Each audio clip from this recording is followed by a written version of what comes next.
Dr. Ethan Blackwood's fingers tightened on the steering wheel as he guided his Tesla Model S through the winding coastal road. The Pacific glittered to his right, a stark contrast to the turbulent thoughts churning in his mind. He was returning early from a medical conference in Tokyo, eager to share news of a breakthrough in his neural implant research with his wife, Lydia. The car's tires crunched on the gravel driveway of their modernist home, perched on the cliff. Ethan killed the engine, grabbed his overnight bag, and strode to the front door. He punched in the security code and pushed it open. The scent of home washing over him, he called out, "Lydia." But there was no answer. Ethan frowned, noticing a pair of unfamiliar leather Oxfords in the entryway, men's shoes. His spine stiffened as he heard muffled voices floating down from his private study upstairs. He recognized Lydia's lilting laugh, followed by a deeper masculine chuckle, Julian, his childhood friend and business partner in neurotech. Ethan's heart raced as he silently ascended the stairs, his medical training kicking in as he noted his own physiological responses to stress. Elevated heart rate, constricted pupils, dry mouth. The study door was ajar. Ethan peered through the gap, his world tilting on its axis. Lydia, the brilliant biochemist and love of his life, was locked in a passionate embrace with Julian. Her fingers tangled in Julian's hair as he kissed her neck. Confidential neurotech documents were strewn across Ethan's desk, forgotten in their fervor. Ethan's first instinct was to burst in to confront them both with righteous fury, but something held him back. The analytical part of his brain, the part that made him an exceptional neurosurgeon, took control. He retreated silently, grabbed his keys, and drove to a nearby beach. The sun was setting as Ethan sat on the sand, waves crashing before him. He spent hours there, processing the betrayal and formulating a plan. This moment marked a turning point in Ethan's character. He decided to approach the situation with calculated precision rather than emotional outburst. The Boy Scout was dead. In his place, a new Ethan was born, one who would use every tool at his disposal to uncover the full extent of this betrayal. The next morning, Ethan strode through the gleaming halls of Oceanic Memorial Hospital, his expression betraying nothing of the turmoil within. He had a high-risk surgery scheduled, a rare brain tumor threatening the life of Mayor Kinnan.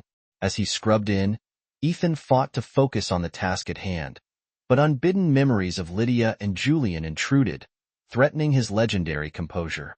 "You're sure you're okay to operate, Dr. Blackwood?" asked Dr. Zara Hassan, a talented third-year resident assisting on the procedure. Her dark eyes studied him intently. Ethan nodded curtly. "Let's begin." The operating room hummed with tension as Ethan made the initial incision. His hands moved with practiced precision, navigating the delicate landscape of Mayor Zhang's brain. But as he approached a critical juncture, Lydia's face flashed in his mind. Julian's laugh echoed in his ears. Ethan's hand trembled almost imperceptibly. Dr. Hassan noticed without a word. She adjusted her position subtly, steadying Ethan's hand. The moment passed, crisis averted. Hours later, Ethan emerged from the office, exhausted but successful. Mayor Zhang would live to see another term as he updated the mayor's anxious staff.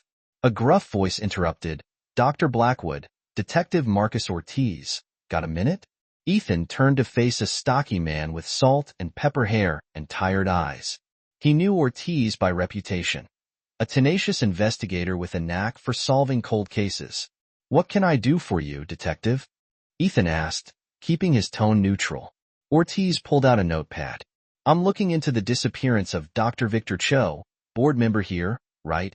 And an early investor in your company, Neurot." Bells rang in Ethan's mind. "That's correct, but I'm afraid I don't know anything about his disappearance." "Humor me," Ortiz said. "Document what was Dr. Cho's involvement in your research?" Ethan chose his words carefully. Dr. Cho provided initial funding and guidance, but he wasn't involved in the day-to-day operations or the specifics of our neural interface technology. Ortiz's eyes narrowed. "Interesting, because word is Cho was making noise about some breakthrough just before he vanished. Any idea what that might be about?" "I'm sorry, detective. I can't help you there." Ethan's mind raced. Could Cho's disappearance be connected to Neurot's recent advancements? And if so, how did it tie into Lydia and Julian's betrayal? Ortiz studied him for a long moment before nodding. All right, document. Thanks for your time. I'm sure we'll be talking again soon. As the detective walked away, Ethan felt the weight of yet another complication bearing down on him. He now suspected corporate espionage on top of the personal betrayal. The stakes were growing higher by the minute. That evening, Ethan pulled into his driveway, steeling himself for what lay ahead. He entered the house to find Lydia in the kitchen, chopping vegetables for dinner. She looked up, smiling warmly. Hey, stranger. How was the conference? Ethan made a split-second decision. He would play along, testing his own ability to maintain the charade while observing Lydia for any signs of guilt or deception. Enlightening, he replied. Moving to kiss her cheek, he felt her stiffen almost imperceptibly at his touch. How are things here? Lydia turned back to her chopping. Oh, you know, the usual. Julian stopped by yesterday to go over some neurotic financials. Did he now? Ethan kept his voice casual as he poured himself a glass of wine. Find anything interesting? Lydia's knife faltered for a fraction of a second. Nothing earth-shattering, just routine stuff. Ethan nodded, taking a sip of his Cabernet.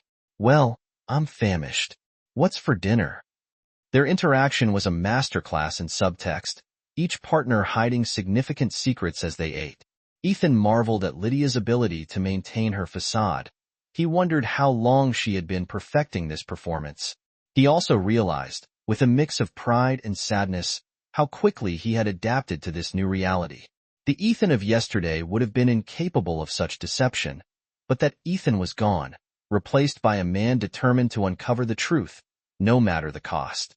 The annual Oceanic City Medical Gala transformed the ballroom of the Seaside Grand Hotel into a glittering sea of tuxedos and evening gowns. Ethan adjusted his bow tie, acutely aware of Lydia on his arm in a slinky red dress. Ethan, Lydia, there you are, Julian Reeves approached, champagne flute in hand. His wife Isabella, a savvy investment banker with a reputation for her sharp intellect, followed close behind. Ethan plastered on a smile.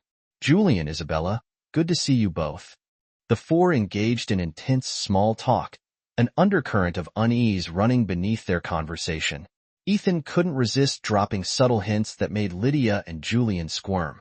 You know, Julian, Ethan said, swirling his whiskey, I've been thinking a lot about loyalty lately, in business and in life. Don't you think it's the foundation of any successful partnership? Julian's smile tightened. Absolutely, couldn't agree more. Isabella's eyes darted between the three, her brow furrowing slightly. Ethan could almost see the gears turning in her head as she picked up on the undercurrents. Before the conversation could progress further, Mayor Karen Zhang approached, looking pale but determined. Dr. Blackwood, I wanted to thank you personally for your exceptional work. Ethan inclined his head. I'm just glad you're on the mend, Madam Mayor. How are you feeling? Well enough to make an appearance? Jean replied with a wry smile. She lowered her voice. Listen, I wanted to talk to you about neurotech. My office has been tracking your progress, and we're very interested in a potential partnership. Ethan's eyebrows rose. A partnership? Zhang nodded. One that could fast-track the approval process for your neural implant technology. We believe it could revolutionize healthcare in Oceanic City. The offer was both enticing and concerning. Fast-tracking approvals could mean cutting corners on safety protocols. Ethan felt the weight of ethical compromise pressing down on him. That's quite an offer, Madam Mayor. I'll need to discuss it with my partners, of course. Zhang smiled. Of course, we'll be in touch, she said as she moved away. Ethan excused himself, suddenly overwhelmed by the conflicting emotions and high-stakes conversations. He made his way to the hotel's terrace, gulping in the cool night air. A hushed conversation from a nearby loft caught his attention. He recognized Julian's voice, along with that of Dr. Elena Rosie, a renowned ethicist. Need to move forward with Phase 2, Julian was saying. The board is getting impatient. Are you sure they're ready? Rossi asked, her tone concerned. They have to be, Julian replied firmly. We'll keep them controlled, of course. Minimal risk. Ethan's blood ran cold. What exactly was Phase 2, and what trials were they discussing? The conversation added another layer of mystery and potential danger to the already complex situation. As he prepared to leave the gala, A visibly troubled Dr. Zara Hassan approached him. "Dr. Blackwood, do you have a moment?" Ethan nodded, noting the worry in her eyes. "What is it, Zara?" She glanced around before speaking in a low voice. "I've noticed some irregularities in recent patient data, particularly in cases related to Neurat as preliminary trials. I thought you should know." Ethan's mind raised Zara's observations, connecting directly to his growing suspicions about unethical practices within his company. "Thank you for bringing this to my attention, Zara. We'll discuss this further soon." As Zara walked away, Ethan's phone buzzed with a text from an unknown number. "We need to talk about Neurat. Your office. Midnight." Ethan stared at the message, his heart pounding. The mysterious text set the stage for the escalating tension and intrigue that would define the coming days. As he left the gala, Ethan knew that nothing would ever be the same. The descent into darkness had begun, and he was powerless to stop it. The clock on Ethan's nightstand glowed an accusatory 3:17 a.m. as he stared at the ceiling, sleep eluding him. Lydia's steady breathing beside him felt like a betrayal. With each rise and fall of her chest, he slipped out of bed, padding silently to his home office. Ethan's fingers flew over the keyboard, his medical training forgotten as he delved into the murky world of digital espionage. He had picked up enough from Neurat's IT team over the years to know his way around basic hacking techniques. It wasn't pretty, but it was effective. Lydia's cloud storage yielded its secrets like a patient under anesthesia. Ethan's jaw clenched as he uncovered months of intimate correspondence between his wife and Julian. Their affair wasn't just a momentary lapse. It was a calculated, long-term deception. "Meeting Jay at the usual spot. Can't wait to feel your hands on me again," read one message from Lydia, dated mere days after Nura's founding. Ethan's stomach churned. He had been pouring his heart and soul into their company while his wife and best friend plotted behind his back. The depth of their betrayal was staggering, but Ethan knew he needed more. Julian was too smart to leave a clear trail. For that, he needed help. He picked up his phone, scrolling through contacts until he found one he hadn't used in years. "Alex?" With a deep breath, he pressed call. "Do you have any idea what time it is?" Blackwood growled, his sleep-ruffled voice clear. "I need your help, Alex. It's important." There was a pause, then a sigh. "This better be good. What do you need?" "I need you to hack into some encrypted emails. Can you still do that?" Alex chuckled darkly. "Can a surgeon still cut? Give me the details." As Ethan relayed the information, he felt a twinge of guilt. This wasn't the person he used to be, but then he remembered Lydia in Julian's arms. The old Ethan was gone. This new version would do whatever it took to uncover the truth. Dr. Zara Hassan's eyes widened as she stared at the screen, data scrolling past in an endless stream of damning evidence. "Dr. Blackwood, this is... I don't even know what to say." Ethan leaned back in his chair, exhaustion etched into every line of his face. He had called Zara to his office under the guise of discussing a complicated case. In reality, he needed someone he could trust, someone with the skills to help him make sense of what he had uncovered. "I know it's a lot to take in, Zara. Believe me, I'm still processing it myself." Zara turned to face him, her expression a mix of concern and determination. "You realize what this means, don't you? The patient data irregularities I noticed, they're not mistakes, they're deliberate manipulations." Ethan nodded. "It gets worse. Look at this." He pulled up a series of emails between Julian and members of Nura's board. The language was carefully coded, but the intent was clear. A coordinated effort to question Ethan's contributions and mental stability, setting the stage for his ouster from the company he had helped build. "They gaslight you, Zara," she breathed, dawning in her eyes. "Precisely, and they're using manipulated research data to do it." Zara's brow furrowed. "But why? What could possibly be worth risking everything like this?" Ethan's expression darkened. "That's what we need to find out. Are you with me?" Zara hesitated for only a moment before nodding firmly. "All right, Dr. Blackwood. Where do we start?" "We dig deeper, cross-reference the patient data with Neurat's experimental treatment protocols, look for patterns, anomalies, anything out of the ordinary." As they dove into their investigation, Ethan felt a glimmer of hope. With Zara's expertise in data analysis and her own experience as a whistleblower in pharmaceutical corruption, they stood a chance of unraveling this web of deceit. Hours passed in a blur of spreadsheets and medical records. Slowly, a disturbing picture began to emerge. "Dr. Blackwood, look at this," Zara said, her voice tight with tension. "These patients here in the Phase 2 trials, their side effect profiles are completely different from what's been reported officially." Ethan leaned in, his heart racing. The efficacy results were manipulated, dramatically overstated in some cases, but the potential danger was completely omitted in others. Ethan's mind was reeling. This is worse than I thought. We're not just talking about corporate espionage anymore. These are serious ethical violations. Zara nodded gravely. And it gets worse. Look at the dates on these files. Ethan's blood ran cold as he realized the implications. These coincide with Dr. Cho's last known appearances before his disappearance. Exactly, and look at the access loss. Dr. Cho viewed these files just hours before he vanished. The pieces were falling into place, forming a picture more sinister than Ethan had imagined. He must have discovered what was really going on. He was going to expose them. Zara's face paled, and then he disappeared. The weight of their discovery settled over them like a shroud. This was no longer just about personal betrayal or corporate maneuvering. They were dealing with something far more dangerous.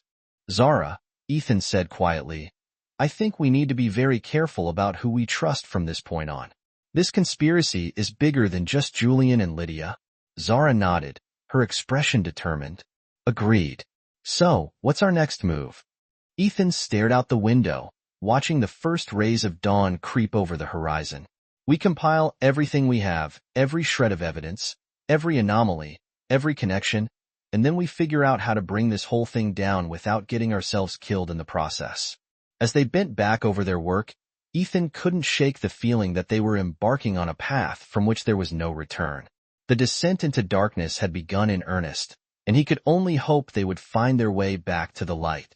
The tension in Ethan and Lydia's modernist living room was thick enough to cut with a scalpel. Ethan stood by the floor-to-ceiling windows, staring out at the churning Pacific, a tumbler of scotch clutched in his white-knuckled grip. Lydia perched on the edge of the sleek leather sofa, her face a mask of defiance tinged with fear. "How long?" Ethan's voice was dangerous, quiet. Lydia's chin lifted. "Does it matter?" Ethan whirled to face her, his eyes blazing. "Does it matter? Are you seriously asking me that? Lydia, how long have you been my best friend and plotting to destroy everything we've built? You want to talk about destroying things?" Lydia shot back, her voice rising. "How about the way you've been neglecting our marriage for years? Always at the hospital, always in the lab. Did you ever stop to think about what I needed?" Ethan's laugh was bitter. "Oh, that's rich.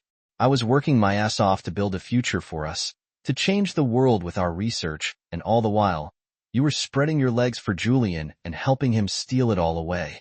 Lydia flinched, as if slapped, but her eyes hardened. "You don't understand. It wasn't like that, Julian. He saw me. He listened. When was the last time you really looked at me, Ethan?" "I'm looking now," Ethan snarled. "And you know what I see? A liar, a cheat, a corporate spy who's been selling out our company's secrets." Lydia's face crumpled, tears spilling down her cheeks. "It's not that simple. You don't know everything." "Then, enlighten me," Ethan spat. Lydia took a deep, shuddering breath. "I'm pregnant." The words hung in the air between them, a bombshell that shattered what was left of Ethan's world. "I'm pregnant," Lydia repeated, her voice barely audible, "and I don't know who the father is." Ethan staggered back, as if physically struck. The implications crashed over him in waves, not just his wife and his company, but potentially his child. Everything he thought he knew, everything he had built his life around, was crumbling beneath his feet. Before he could formulate a response, the front door burst open. Julian strode in, his usually immaculate appearance slightly disheveled. "Lydia, are you all right? I came as soon as I got your message." Julian's eyes darted between Ethan and Lydia, taking in the scene. His expression shifted from concern to a practiced mask of contrition. "Ethan, I know this looks bad, but we need to talk about this rationally. What happened? It was a mistake, a regrettable lapse in judgment, but it doesn't have to destroy everything we've built. Ethan's laugh was hollow. A mistake? Is that what you call months of deception, years of manipulating data, and planning to push me out of my own company? Julian's eyes widened fractionally before his smooth facade reasserted itself. I don't know what you're thinking, oh Ethan, but you're not thinking clearly. We can work this out for the sake of Neurot, for all the good we can do with our research. We need to handle this discreetly. Ethan's voice was deadly quiet, like how you've been handling those human trials, the ones with all the conveniently unreported side effects. Julian's composure cracked for a moment, a flash of ruthless ambition showing through. You don't understand the bigger picture, E.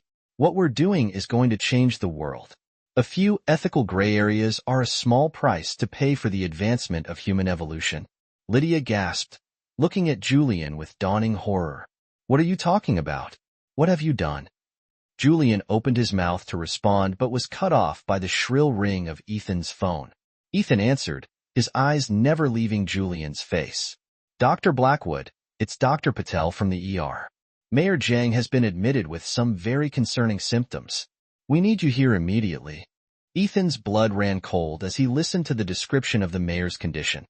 It matched point for point the undisclosed side effects of Nura's experimental treatment. I'm on my way, he said, ending the call as Ethan grabbed his keys. He overheard Julian murmuring to Lydia, Don't worry, everything will be taken care of soon. The ominous words, combined with Julian's earlier threats, filled Ethan with a sense of foreboding. As he raced to the hospital, his mind whirled with the implications. The unethical trials had reached beyond their controlled experiments, affecting one of the most high-profile individuals in the city. The stakes had just been raised exponentially, and Ethan knew he was running out of time to uncover the full truth and protect his patients. As he sped through the night, he couldn't shake the feeling that this was just the beginning of a much larger, more dangerous game. The emergency room of Oceanic Memorial Hospital was a whirlwind of activity as Ethan burst through the doors. Nurses and orderlies scattered in his wake as he made a beeline for the private room where Mayor Karen Zhang had been admitted. Dr. Patel, a seasoned ER physician, met him at the door. Dr. Blackwood, thank God you're here. Her condition is deteriorating rapidly, and we can't pinpoint the cause, he said. Ethan's jaw clenched as he reviewed the mayor's chart. Every symptom, every anomaly, matched perfectly with a confidential list of side effects from Neurot's neural implant trials. His mind was torn between his duty as a doctor and the need to keep the connection to Neurot under wraps. Start her on a cocktail of neuroprotective agents, Ethan ordered, his voice steady despite the turmoil within. And prep for surgery. We may need to go in and physically remove the implant, he added as the medical team scrambled to follow his instructions. Ethan felt a hand on his arm and turned to find Dr. Zara Hassan, her eyes wide with urgency. Dr. Blackwood, we need to talk now, she said, pulling him into an empty consultation room. Her fingers flew over her tablet as she pulled up a series of documents. I found something, she said, her voice barely above a whisper. There's evidence of a secret lab facility, off the books, conducting unauthorized human trials on a scale we never imagined. Ethan's blood ran cold as he scanned the data, signatures, video evidence, all pointing to Julian and Lydia's direct involvement in overseeing these unethical experiments. My God, he breathed. How deep does this go? Before Zara could respond, the door burst open. Detective Marcus Ortiz strode in, flanked by two uniformed officers. Dr. Ethan Blackwood, Ortiz said, his voice gruff.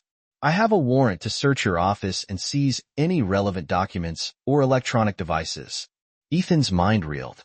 On what grounds? Ortiz's eyes narrowed. We receive an anonymous tip implicating you in the disappearance of Dr. Victor Cho and in the unauthorized medical trials conducted by Neurot. You're going to need to come with us for questioning. The realization hit Ethan like a physical blow. He was being framed, and he had a pretty good idea who was behind it. As if on cue, Ethan's phone buzzed with an incoming video call. Julian's face filled the screen, a triumphant smirk playing at his lips. Oh, old friend, Julian drawled. Enjoying your evening? The camera panned. revealing a luxurious mountain retreat. Lydia sat in the background, her expression unreadable. "You bastard," Ethan hissed. "You set me up." Julian's laugh was cold. "Oh, Ethan, always so quick to judge. This has been in motion for months. The manipulated data, the whispers to the board about your instability, even turning a few key members of the hospital staff. You never stood a chance." Ethan's mind raced, trying to process the depth of the betrayal. Why, Julian? What could possibly be worth all this?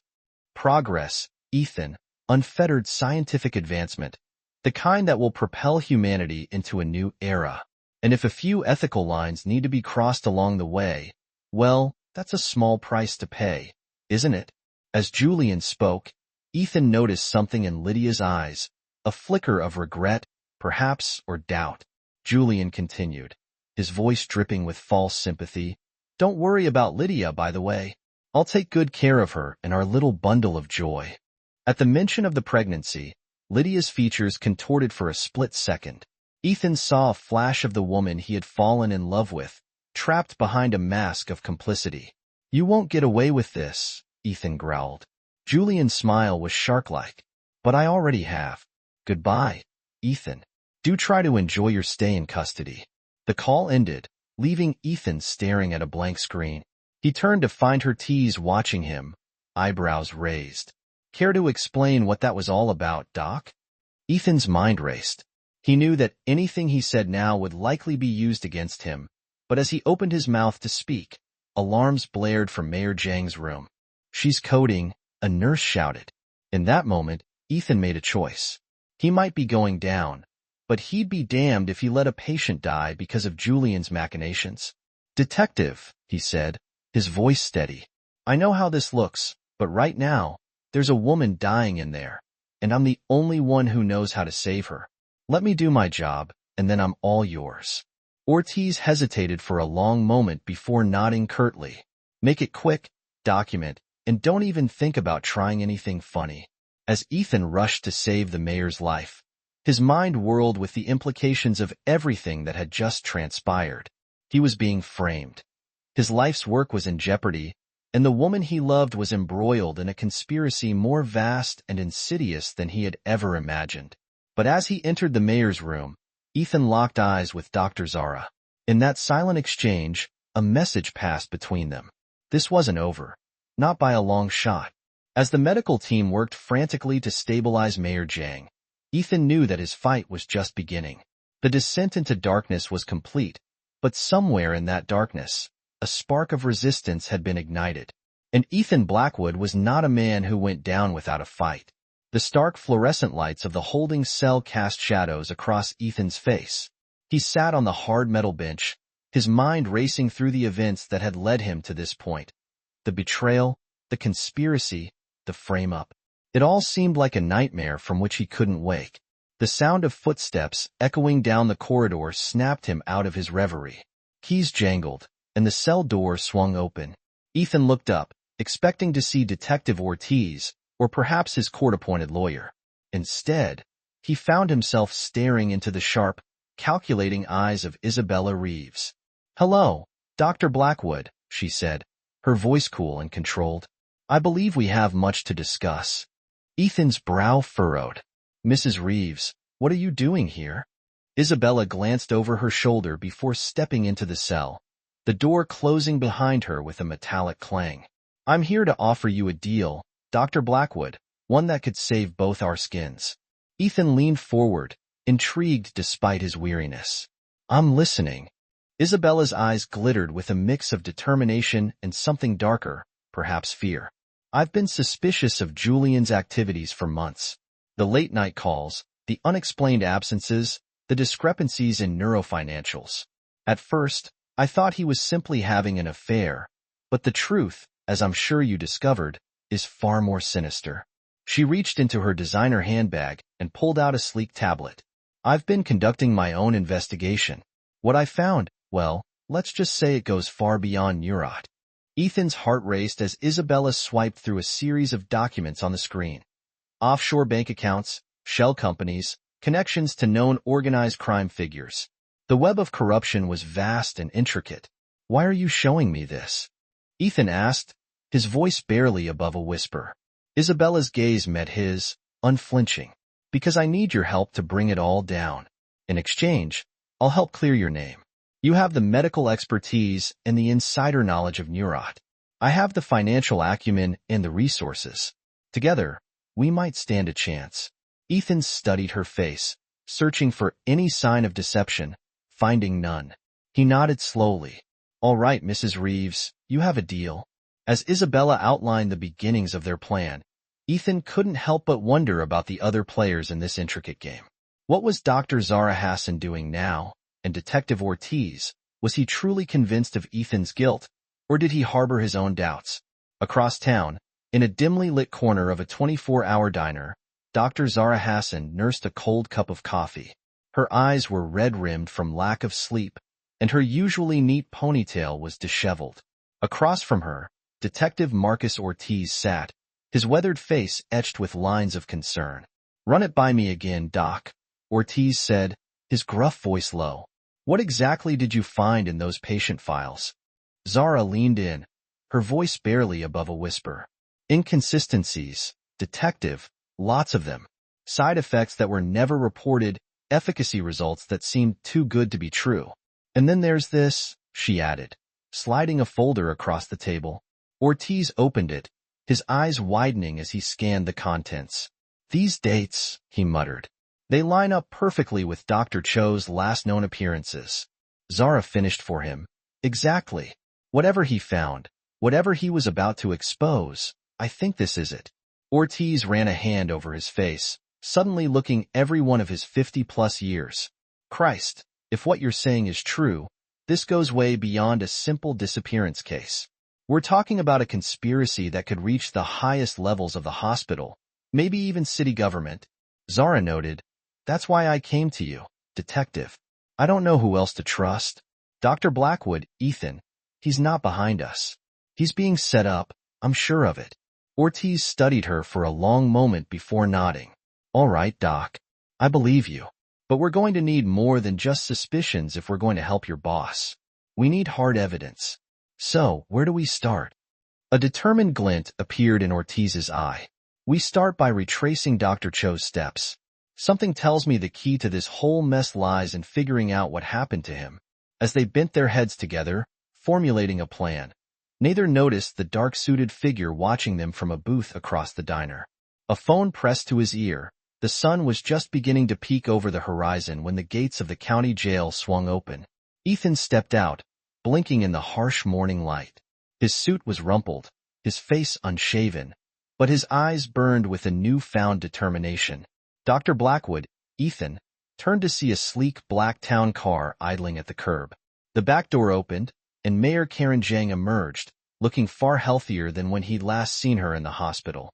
"Madam Mayor," Ethan's brow furrowed in confusion. "What are you doing here?" Zhang's lips curve in a wry smile.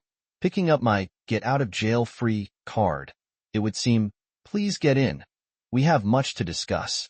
As the car pulled away from the curb, Zhang fixed Ethan with an intense gaze. "I suppose you're wondering how I recovered so quickly and why I'm here." Ethan nodded, his mind whirling with possibilities. "The truth is, Dr. Blackwood, I was never truly ill, Trussall, not in the way you think." Zhang's voice was steady, but Ethan could detect a hint of steel beneath the calm exterior. "I've suspected for months that something was rotten within Neurat. When I heard whispers of experimental treatments being fast-tracked, I decided to take matters into my own hands." Ethan's eyes widened as understanding dawned. "You deliberately underwent the treatment to draw out the real culprits?"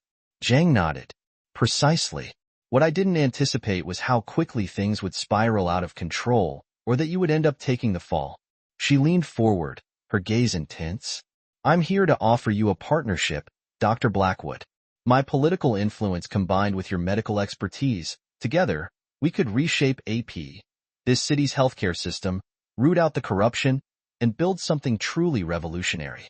Ethan felt a mix of admiration and weariness.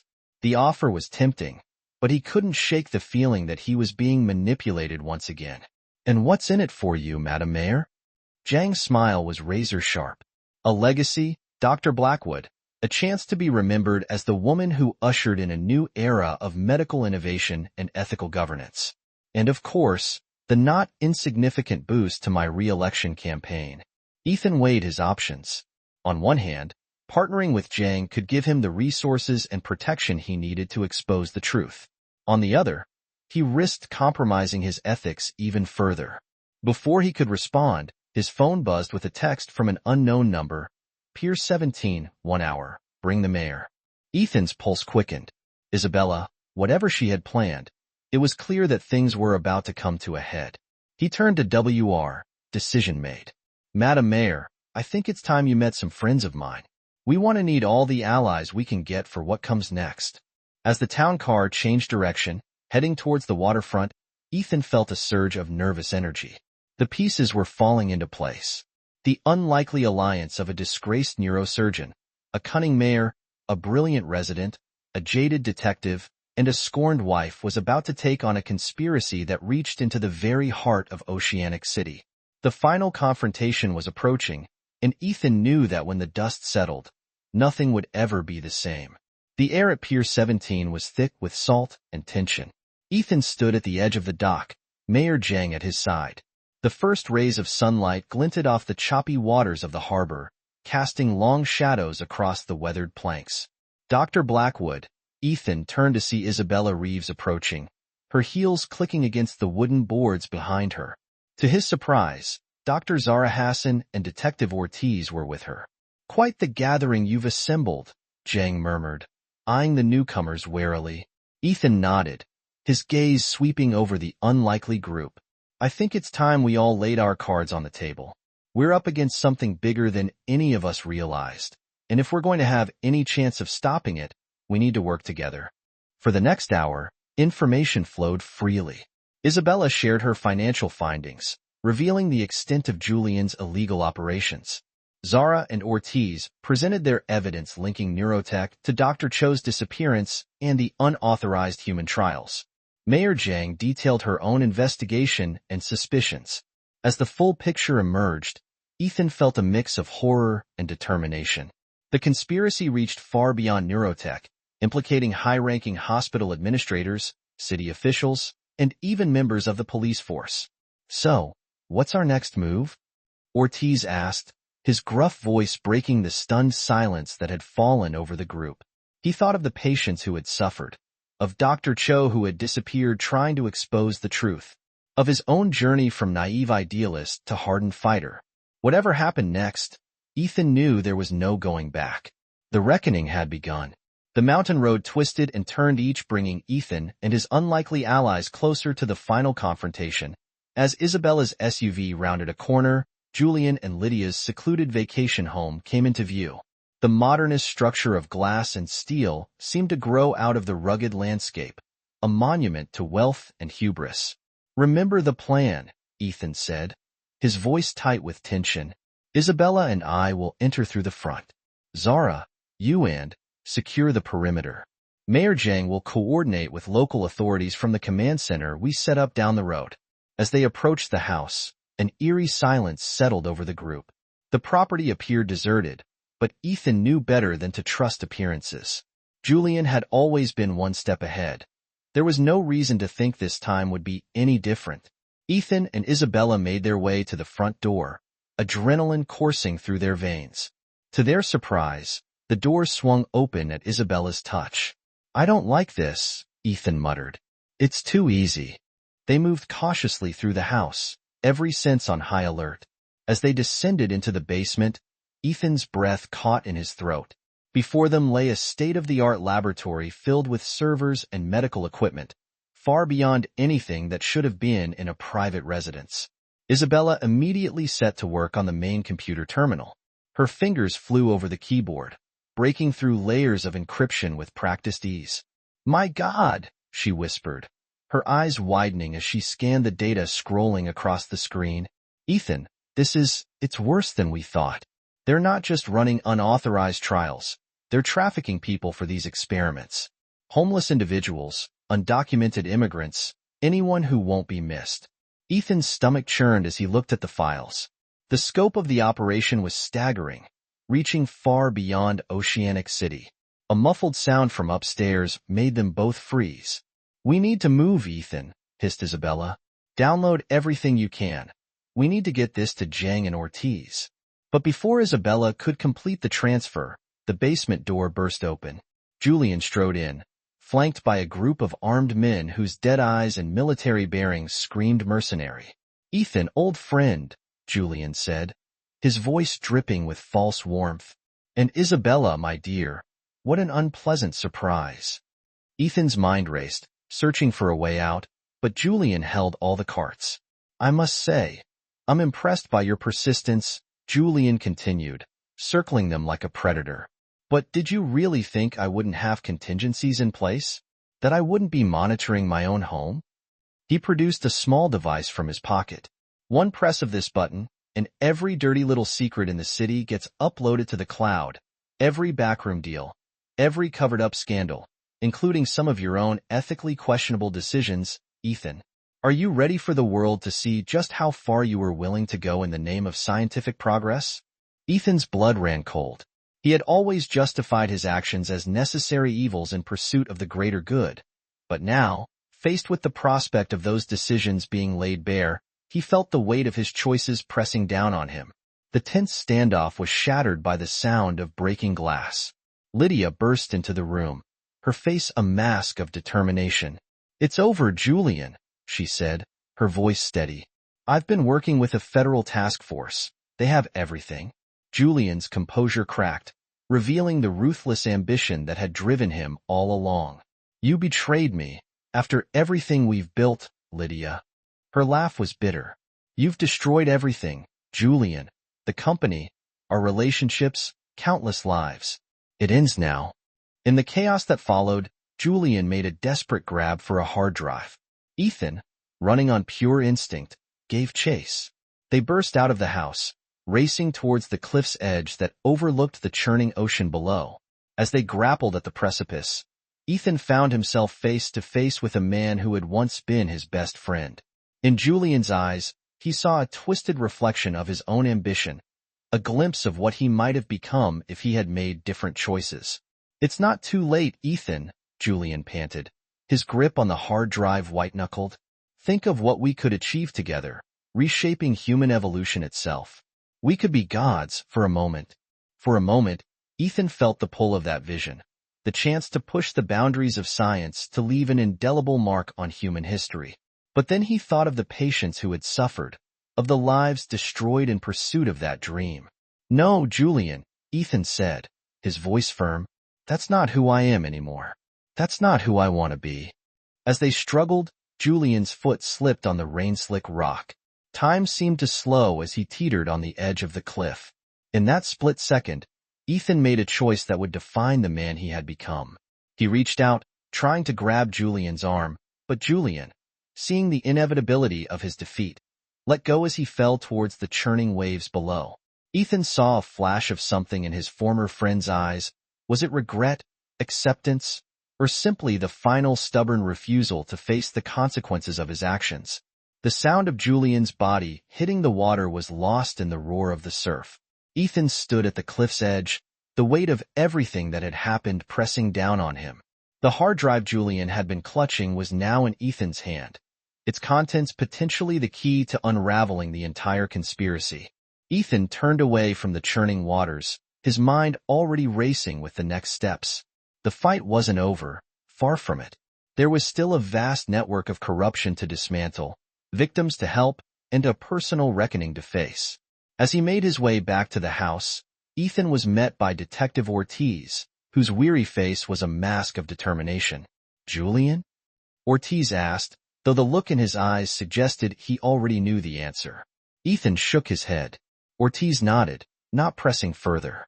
"We've secured the premises and detained the mercenaries. Mayor Xiang's people are on their way to take custody of the evidence inside the house." The scene was controlled chaos. Isabella was coordinating with a team of cybersecurity experts, ensuring that every scrap of data was properly cataloged and secured. Zara was tending to a shaken Lydia, who sat wrapped in a blanket, her eyes haunted. As Ethan approached, Lydia looked up, her expression a complex mix of emotions. "Ethan, there's so much I need to explain." Ethan held up a hand, cutting her off. "Not now, Lydia. We have work to do." The next few weeks were a blur of activity. Ethan worked tirelessly with federal authorities, using his medical expertise to help identify and treat the victims of Neurot's illegal experiments. Each life saved, each wrong righted, felt like a step towards redemption. The scope of the conspiracy was staggering: hospital board members, city council representatives, even some within the police force. The rot ran deep, but with the evidence secured from Julian's lair, the house of cards began to collapse. Through it all, Ethan found an unexpected source of strength in Dr. Zara Hassan. Her unwavering support and sharp intellect proved invaluable as they navigated the complex web of medical ethics and legal challenges. One evening, as they pored over patient files in Ethan's makeshift office, Lydia appeared in the doorway. She looked smaller somehow, the weight of her actions evident in the slump of her shoulders. "Can we talk?" she asked, her voice barely above a whisper. Ethan nodded, following her to a quiet corner of the building. Zara squeezed his arm as he passed, a silent gesture of support. Lydia took a deep breath. "Nothing I say can justify what I did, but you have to understand, I was in deep before I realized how far Julian was willing to go. The pregnancy, it was a lie, a way to buy time while I gathered evidence for the federal task force." Ethan listened, his face impassive. Part of him wanted to rage at her, to demand answers for every betrayal, every lie. But he found that the anger that had fueled him for so long had burned out, leaving only a tired acceptance in its wake. "I appreciate your help in bringing Julian down," Ethan said finally. "But whatever we had, it's gone. Lydia, too much has happened. Too many lines have been crossed." Lydia nodded, tears spilling down her cheeks. "Understand, for what it's worth, I'm sorry for everything." As she walked away, Ethan felt a chapter of his life closing. The man he had been, naive, trusting, driven by personal ambition, was gone. In his place stood someone new, tempered by betrayal and ethical compromise, but ultimately recommitted to the values that had drawn him to medicine in the first place. In the months that followed, Ethan threw himself into the task of rebuilding, with Dr. Zara Hassan by his side. He established a new medical research institute, focused on ethical advancements in neurotechnology. Their aim was to continue pushing the boundaries of science, but with rigorous oversight and transparent practices. The institute quickly gained a reputation for cutting-edge research, combined with unwavering ethical standards. Ethan found a new sense of purpose in mentoring young scientists, instilling in them the importance of balancing scientific curiosity with moral responsibility. One crisp autumn morning, as Ethan and Zara were reviewing proposals for a new project, a familiar face appeared in their office doorway. "Dr. Blackwood, Dr. Hassan," Detective Ortiz said, a hint of a smile playing at the corners of his mouth. "Got a minute?" Ethan leaned back in his chair, eyebrow raised. "What can we do for you?" Detective Ortiz tossed a file onto the desk. "Got a case that might interest you. Seems someone's been using advanced biotechnology to enhance athletic performance. We're talking cellular-level modifications, way beyond anything we've seen before." Zara leaned forward, her eyes scanning the file with keen interest. "This is remarkable and deeply concerning," she said. Ethan felt a familiar surge of adrenaline, the thrill of a new challenge, the chance to use their unique combination of medical expertise and investigative skills to make a difference. He shared a look with Zara, seeing his own excitement mirrored in her eyes. "What do you say, Dr. Hassan? Ready to dive into another mystery?" Zara's grin was answer enough as they began to discuss the case with Ortiz. Ethan felt a sense of contentment settle over him. The path ahead was uncertain, full of new challenges and potential pitfalls, but he was no longer the man who could be blindsided by betrayal or tempted by unethical shortcuts. Whatever came next, Ethan knew he would face it with clear eyes and a steadfast commitment to using his knowledge for the greater good. The dark days of Neurot were behind him, but the lessons learned would guide him forward into a future bright with possibility. As Ortiz laid out the details of the case, Ethan allowed himself a small smile. The adventure, it seemed, was far from over. This is where our story comes to an end.